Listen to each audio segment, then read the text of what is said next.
안녕하세요. 은혜샘교회 성도 여러분, 최선종 목사입니다. 오늘은 4월 24일 열왕기상 19장과 20장을 함께 살펴보도록 하겠습니다. 그러면 바로 1단계 본문 내용 파악하기를 시작하도록 하겠습니다. 1단계 본문 내용 파악하기를 모두 마쳤습니다. 이제 2단계 질문 만들기인데요. 19장 19절을 보면 엘리사가 12겨리소를 앞세우고 밭을 갈고 있었다라고 얘기를 합니다. 그러면서 이제 자기는 12째 겨리소와 함께 있었다라고 얘기를 하는데요.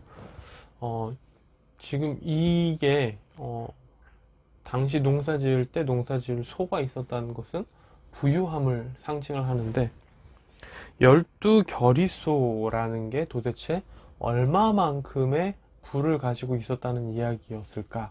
이게 오늘의 질문이 되겠습니다. 그러니까 부자인 건 알겠는데 얼마만큼의 부자였을까? 이게 오늘의 질문입니다. 네, 그러면 이제 3단계 질문에 대한 대답 찾기로 넘어가도록 하겠습니다. 3단계 질문에 대한 대답 찾기를 시작하도록 하겠습니다. 12겨리소를 가졌다는 게 도대체 얼마만큼의 부자일까? 였는데요, 질문이. 현대적인 가치로 어느 정도일 거다라고 추정할 수 있을 만한 단서는 하나도 없더라고요. 7권의 주석을 살펴봤는데 7권 모두 다 이 소의 가치가 얼마만큼이었을지에 대해서 얘기하고 있는 주석은 없었고요. 비교적으로 얘기하고 있는 주석이 한 권 있었고 나머지 6권은 그냥 다 부유했을 것이다 정도로만 얘기를 합니다. 그 중에 한 권은 이제 다른 가능성을 제시하기도 합니다. 이게 그냥 품앗이처럼 다른 사람들의 소를 빌려서 갈지 않았겠냐라고도 보는데, 그건 조금 어려울 수 있는 해석인 것 같고요. 여기 본문도 읽어보면은, 12겨리소를 앞세우고 밭을 갈았다라는 게 이제 엘리사의 소유로 보는 게 좀 더 합당하지 않을까라는 생각이 드는데, 이제 한 권에서 얘기하고 있는 건 그겁니다. 이제, 보통의 당시의 농부가 한 겨리소, 그러니까 2마리의 그 소를 가지고 있으면 굉장히 좀 괜찮은 편이었던 거죠. 그런데 지금 엘리사는 12겨리소, 그러니까 24마리나 소가 있는 겁니다. 평균, 그러니까 2마리를 갖고 있는 것도 평균보다 나은 상태인데 그의 12배가 더 있는 거죠. 그러니까 엘리사는 굉장히 부유한 집안에 있는 사람이었던 겁니다. 이 부가 부모님으로부터 이어져서 본인이 이제 계속 유지하고 불려나가고 있는 부인지 아니면 엘리사 때에 본인이 자수성가처럼 확 늘린 재산인지에 대해서는 알 수가 없습니다. 현재 상태에만 우리가 알 수 있는데요. 근데 한 가지 또 알 수 있는 것은 분명히 엘리사가 굉장히 부자였다는 것과 엘리사가 굉장히 근면하고 성실한 성격이었다는 것은 알 수가 있습니다. 평균보다 나은 사람들의 12배 이상의 재물이 있었습니다. 그리고 지금 여기도 보면 자신은 12번째 겨리소와 함께 있었다라고 하거든요. 그러면 앞에 11번째 겨리소는 자신이 고용한 어떤 그 품삯꾼들이 지금 그 겨리소를 끌고 갔을 거란 말이죠. 11 그 겨리소를 책임지는 사람은. 그러면 그렇게 재정이 풍부하고 11명의 일꾼을 쓸만한 형편이고 소가 그리고 24마리를 한 번에 이렇게 쓸 수 있을 만한 규모라고 한다면 사실 엘리사가 직접 농사 지을 필요는 없거든요. 그 12번째 겨리소도 본인이 직접 끌 필요가 사실 없습니다. 이것도 그냥 품삯꾼을 한 명 더 고용을 하면 되는 거죠. 그래서 품삯꾼에게 일을 맡기고 본인은 그늘에 앉아서 감독만 해도 됩니다. 감독도 하기 싫으면 그냥 감독할 사람을 또 따로 고용해도 되는 거죠. 그런데 지금 엘리사는 본인이 직접 그렇게 돈이 많고 굳이 일을 안 해도 되는 상황임에도 불구하고 본인이 직접 일을 하고 있는 모습을 볼 수가 있습니다. 이를 통해 엘리사가 부유하기도 부유했지만 일하기를 좋아하고 정확하게는 이제 좋아했는지까지는 잘 모르지만 이제 일하기를 꺼려하지 않고 성실하고 근면한 성격이었다라는 것을 우리가 알 수가 있죠. 그런 것을 우리가 소의 가치가 얼마만큼인지는 알 수가 없었지만 이제 이런 엘리사의 특징은 우리가 한번 알아볼 수 있었던 시간이라고 얘기를 해볼 수가 있겠습니다. 네, 그러면 이제 4단계 본문 묵상하기로 넘어가도록 하겠습니다. 4단계 본문 묵상하기까지 모두 마쳤습니다. 이제 마지막 5단계 적용하기인데요. 저는 일단은 두 부분을 좀 많이 묵상을 하게 됐는데, 이제 그 16절을 보면 엘리사에게 기름을 부어라 라고 하나님께서 직접 말씀하십니다. 엘리야의 후계자를 하나님이 직접 부르시는 장면이죠. 엘리야가 지나가다가 보고 저 사람 부자네, 저 사람 성실하네, 그래서 고른 게 아니라는 겁니다. 사람이 고른 게 아니라 하나님이 고르셨다는 거죠. 하나님이 엘리사의 성품을 아시고 엘리사의 어떤 성품과 능력과 그리고 어떤 기질 그리고 재능 이런 것들, 은사들 이런 것들을 다 총괄적으로 보시고 하나님께서 직접 선택해서 지명하셨습니다. 두 가지를 여기서 생각을 해봤는데요. 그래서 첫 번째는 하나님이 우리를 부르실 때의 소명에 대해서 때로는 사람 엘리야를 통해서 엘리사가 불러지는 것 같으니까 우리가 볼 때는 엘리야가 그냥 임의적으로 선택한 거 아닌가라는 생각을 해올 수도 있습니다. 근데 이제 분명한 건 하나님이 직접 선택하셨다는 거죠.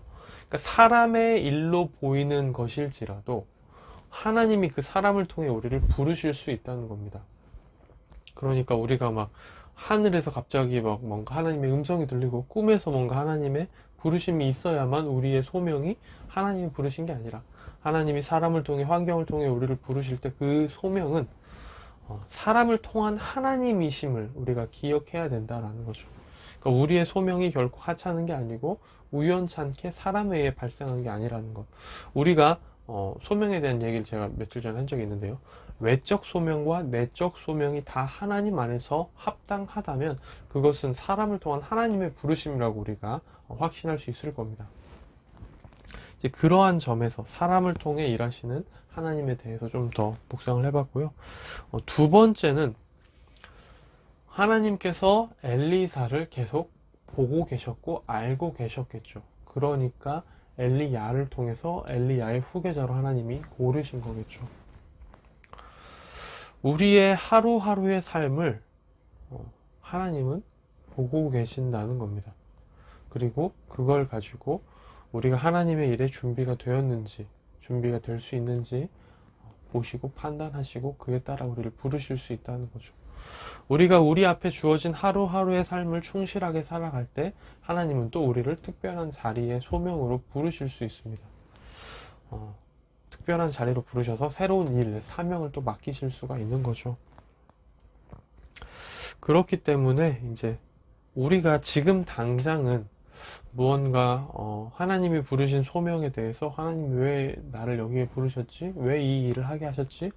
때로는 의문이 있을지라도 우리에게 주어진 하나님이 부르신 일을 충실히 해 나갈 때 우리는 충분히 하나님의 다음 소명과 다음 자리로 또 하나님의 필요와 하나님의 또 이끄심에 따라 갈 수도 있다는 것을 기억해야 된다는 거죠.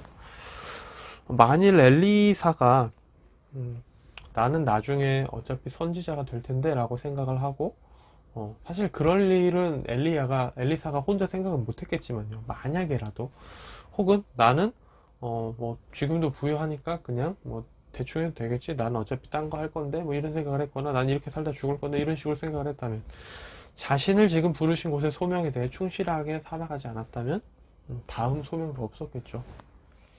그래서 지금 있는 현실의 어떤 충실함 이런 것들을 또 생각을 해보게 됩니다.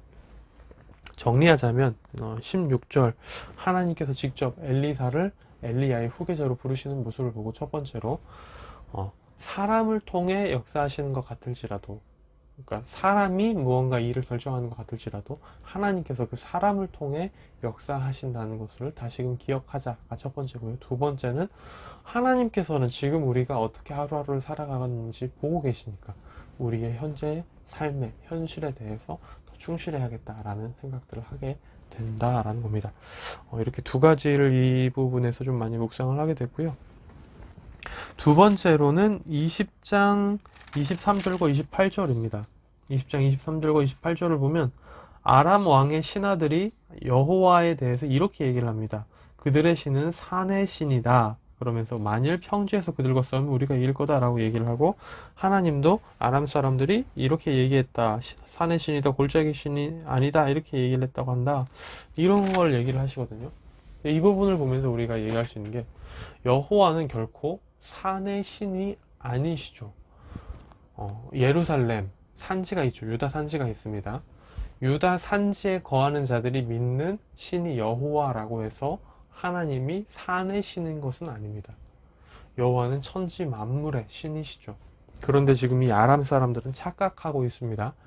여호와는 산의 신이다. 그래서 우리가 평지에서 싸우면 우리가 이길 수 있다라고 착각을 합니다.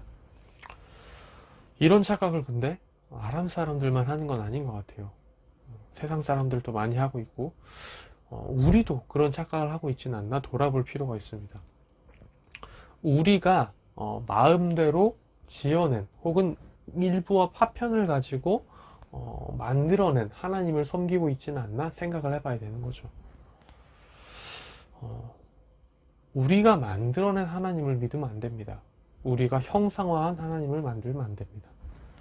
우리는 성경에 나오는 그 성경의 하나님을 믿는 거지, 우리가 임의적으로 상상으로 꾸며낸 하나님을 만들어서는 안 됩니다. 우리가 바라는 것을 가지고 형상화하고, 우리가 바라는 것을 가지고 내가 믿는 하나님은 이런 분이야 라고 우리 마음대로 확정 지어서는 안 된다는 거죠. 그렇게 할 때 20장에서 볼 듯이 하나님은 그러한 착각을 가진 자를 깨부수십니다. 좀 표현이 격할 수 있는데요. 하나님께서는 완전히 그 자들을 치셔서, 여기 표현해 보면 손으로 넘기신다 라고 되어 있는데요. 29절을 보면은 10만 명이 죽습니다. 아람 보병 10만 명을 죽이거든요. 돌아간 자들이 지금 보면 2만 7천 명입니다. 근데 사실 이렇게 많이 죽는 건 정말 흔치 않거든요. 그러니까 이건 정말 박살이 난 거죠. 좀 표현이 좀 셀 수 있는데요. 하나님은 자신에 대해서 마음대로 생각하고 착각하는 자들을 이렇게 박살내실 수 있는 분입니다.